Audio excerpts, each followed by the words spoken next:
유튜브 라이브나 페이스북 라이브로 예배를 진행했을 때 실시간으로 예배를 드리고 있는 숫자가 주일에 모이는 숫자보다 적어서 낙심된 적 있으신가요? 안녕하세요. 미국 목사 케빈입니다. 이 채널에서는 미국 교회의 시스템과 문화 그리고 제가 세르베 교회에서 사역하고 있는 것들을 정리해서 여러분들과 나누고 있습니다.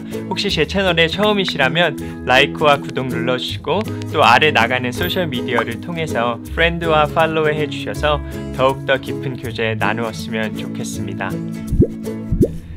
한국도 그렇고 미국도 그렇고 많은 교회들이 현재 온라인으로만 예배를 드리고 있습니다.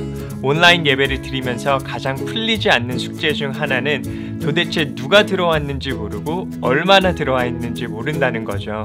코로나가 닥친 후에 비대면 예배를 가장 손쉽게 진행할 수 있는 방법은 페이스북 라이브와 유튜브 라이브였기 때문에 그 플랫폼에서 제공하는 숫자로 맞게 예배자 참석률을 확인할 수 없다는 것이 단점이 있습니다.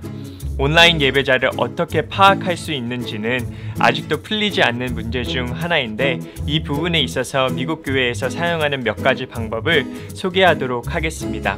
정말 그 방법이 다양해요. 그래서 끝까지 보시고 여러분들 교회에 맞는 방법을 사용하시는 게 좋을 거라고 생각이 듭니다. 자, 첫 번째 방법인데요. 혹시 주일 예배 드리는 시간에 실시간으로 진행되는 온라인 예배에 참여자가 오프라인 예배 때보다 많지 않아서 낙심한 적 있으신가요? 그렇다면 이 방법을 한번 고민해 보시기 바랍니다. 저희 교회가 사용하는 방법인데요. 저희는 우선 웹사이트에서 예배를 드리는 사람은 30분 30minute count라는 것을 기본적으로 기록하고 있습니다. 이건 한 사람이 예배를 플레이, 재생한 후에 30분 동안 그 영상이 재생이 되어 가고 있으면 그 사람을 한 명의 예배자로 기록하는 것입니다. 이 30분이라는 숫자를 어떻게 얻게 되었냐면요. 오프라인 예배 때도 첫 찬양이 시작하고 정확히 30분 후부터 저희는 자리에 있는 사람들을 세기 시작합니다. 곧 어떤 이유였던 찬양이 시작하고 30분이 이전에 나간 사람은 세지 않는 것이죠. 오프라인과 동일한 잣대를 사용해야 보고의 진실성이 지켜질 것이라고 생각이 되어서 이 30분 이상 영상이 재생된 것만 저희는 카운트를 했고요. 많은 경우에 30분 동안 예배를 들으신 분은 끝까지 계시는 경우가 많았기 때문에 그 숫자에 대해서 저희는 좋은 잣대라고 생각을 했습니다. 코로나 이전에 이 숫자를 보면 약 25,000명 정도 매주 저희 교회 예배를 온라인으로 드리고 계신 것을 알 수 있습니다. 그런데 여기서 굉장히 중요한 것이 한 가지 있습니다. 저희 온라인 사역팀은 이 숫자를 일주일 뒤에 보고했어요. 이 오프라인 캠퍼스들은 주일 참석률을 당일 오후 5시까지 보고했어야 합니다. 하지만 저희 온라인 팀만 일주일 뒤인 토요일 오후 2시에 보고를 했습니다. 그 이유는 누적수가 있었기 때문입니다. 자, 이해하기 쉽게 방송국의 예를 들어보겠습니다. 요즘은 모든 방송을 본방으로 보는 경우가 많이 줄어들었습니다. 그렇죠?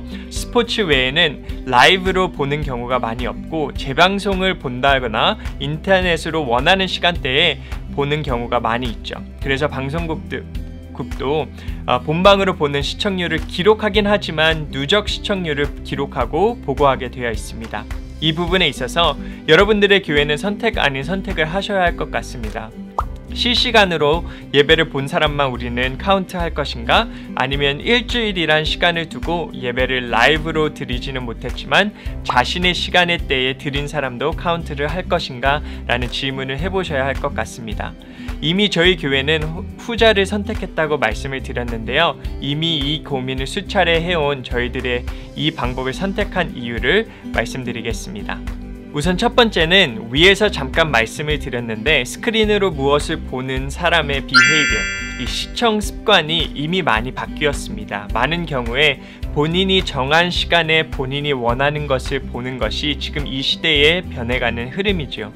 그 흐름을 생각했을 때 저희가 주일 오전 9시에 그리고 11시에 예배드리는 사람만 숫자를 세게 된다면 놓치는 게 많다는 것을 깨닫게 되었습니다. 그래서 저희는 일주일에 누적 숫자를 함께 카운트하자라는 결단을 하고 지금까지 해오고 있습니다. 많은 교회에서 이게 조금은 불편할 것이라고 생각이 듭니다. 왜냐하면 지금까지 그렇게 숫자를 세지 않았기 때문입니다. 그렇죠? 그런데 제가 권해드리고 싶은 것은 첫 번째, 온라인 예배에 적합한 숫자를 세기 위해서는 오프라인에서 사용했던 방법과는 조금 다른 방법이 필요할 수 있다는 것을 말씀드리고 싶어요. 온라인 예배라는 모두에게 생소한 환경에 익숙한 오프라인 잣대를 사용하면 그 결과가 오히려 더 부정확한 의미를 부여할 수 있다고 생각이 듭니다. 오프라인 때에는 오프라인을 위한 숫자를 사용하시고 온라인 때에는 또 온라인 환경에 맞는 숫자를 세는 게 앞으로 온라인과 오프라인을 합병하시더라도 더 적합한 숫자와 그 의미를 전달할 수 있다고 생각이 듭니다. 두 번째, 교회가 실시간 숫자 외에 누적된 예배자 숫자를 세는 게 불편할 수 있는 이유는 그러면 교회가 너무 교인의 편의를 봐주는 것이 아니냐라는 생각이 있기 때문입니다. 예배는 내가 드리고 싶을 때 드리는 게 아니고 정해진 시간에 드리는 것이 아니냐라고 생각하실 수 있으실 것 같아요. 이 부분에 대해서는 교회가 성도에게 교육을 해야 한다고 생각을 합니다. 많은 분들이 온라인이라고 생각하시면 convenience, 편의를 생각하시는 것 같아요. 편할 때 예배를 드릴 수 있다라는 생각이 성도들의 생각에도 있을 수 있습니다. 이 부분에 있어서 저희는 convenience, 편의가 아닌 commitment, 결단을 요구합니다. 예를 들어서 지금과 같이 부모들은 아이와 떨어질 수 없는 상황에서 모든 가정이 일요일 11시에 예배를 드리는 건 굉장히 어려울 수 있습니다. 그렇죠? 그래서 저희는 아이들이 온라인으로 수업을 드릴 때가 당신이 예배를 드릴 수 있는 시간이라면 그 시간을 정확히 정하고 그때 예배를 드려라 라고 이야기합니다. 자, 그렇다면 교회는 교인의 편의를 봐주는 게 아니라 여러분이 정해놓은 시간에 예배를 온전히 들으십시오 라고 결단할 수 있게 그 결단을 함께 세워갈 수 있는 것입니다. 다시 한번 여기서 중요한 것은 일요일 11시에 얼마만큼 사람이 본 것이냐가 아니고 성도의 결단이 세워졌냐라는 것입니다. 이렇게 할 때에 교회에서도 누적 숫자를 세는 것이 오히려 더욱더 정당할 수 있는 숫자가 될 것이라고 생각이 됩니다. 두 번째 방법입니다. 이 방법은 직접 제작하신 웹사이트가 없으셔서 페이스북 라이브나 유튜브 라이브 방법을 선택하신 교회들에게 소개해드리고 싶은 방법인데요. 유튜브 라이브는 첫 번째와 같은 방법으로 누적 숫자를 일주일 단위로 세실 수 있으실 것 같고요. 저희는 페이스북 라이브와 유튜브 라이브를 셀 때에 수시로 사람들이 들어가고 나가기 때문에 픽 넘버라는 것을 기록하고 있습니다. 이 픽 넘버는 라이브 예배 도중 한순간에 가장 많이 들어와 있는 숫자를 말하는 것인데요. 방송 영어라는 순간 시청률이라고도 하죠. 너무나도 쉽게 들어왔다 나갔다 할 수 있는 페북 라이브와 유튜브 라이브에서 저희가 가장 정확하게 셀 수 있는 숫자라고 생각되어서 저희는 코로나 이후에 온라인 예배는 이 숫자를 기록하고 있습니다.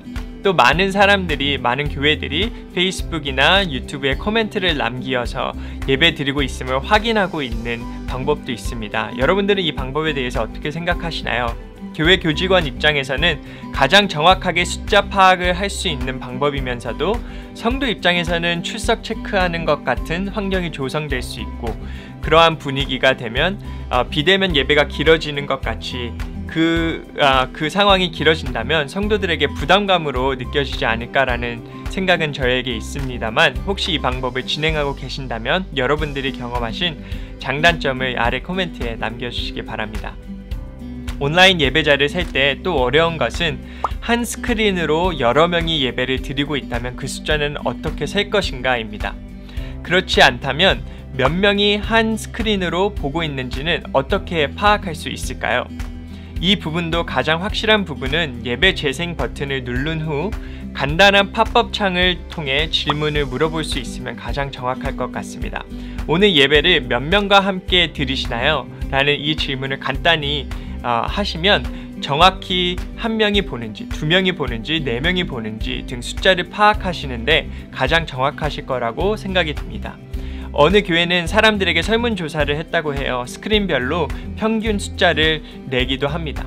성도들에게 나간 설문조사에는 보통 온라인 예배를 몇 명과 함께 들으십니까? 라고 묻고 총 숫자를 설문조사에 참여한 성도 숫자로 나누었더니 1.8이라는 숫자가 나왔다고 합니다. 그래서 모든 비율에 1.8을 곱해서 숫자를 기록하고 있는 교회도 미국에는 있습니다. 이 숫자를 정확히 하시기 위해서는 여러분들의 교회에서도 이러한 간단한 설문조사를 하셔서 여러분들만의 평균 숫자가 나와야 정확한 데이터가 생길 것 같습니다. 마지막으로 여러분들과 나누고 싶은 방법 중에 하나는 미국에 있는 한인교회에서 사역하시는 목사님을 통해 알게 되었는데 정말 좋은 방법이라고 생각이 되었습니다. 실시간 예배를 드리는 시간에 줌 방을 열어놓고 첫 번째 스크린으로는 예배를 드리고 또 두 번째 스크린으로는 줌에 들어와서 서로가 예배드리고 있는 것을 보며 공동체성을 확보해 나아가는 방법입니다. 우선 불편한 점은 있을 수 있어요. 두 개의 스크린이 필요하다는 점, 그리고 본인이 예배 드리고 있는 모습을 다른 사람에게 보이고 싶어 하지 않는 상황이 있을 수도 있습니다. 그런데 실시간 예배 때 사람들이 모이는 것을 꼭 적용하고 싶은 교회라면 한 번쯤 시도해 볼 수 있는 방법인 것 같습니다. 여러 가지 숫자를 세는 방법을 여러분과 나누었습니다. 숫자 세는 게 뭐 그리 중요한가요? 라고 생각하실 수도 있을 것 같습니다. 저희 교회에서는 이런 말을 씁니다. We count people because people count. 우리가 숫자를 세는 이유는 숫자 하나하나가 한 영혼을 나타내기 때문입니다. 비대면 시대가 길어지면서 온라인으로 예배를 드리는 것이 길어지고 있습니다. 그저 이 시간이 지나가기만을 기다리기보다 이 시간에 우리 모두가 최선을 다해 예배의 건강한 문화가 세워지길 기도합니다. 시청해 주셔서 감사합니다. Thank you for watching. See you in the next video and God bless.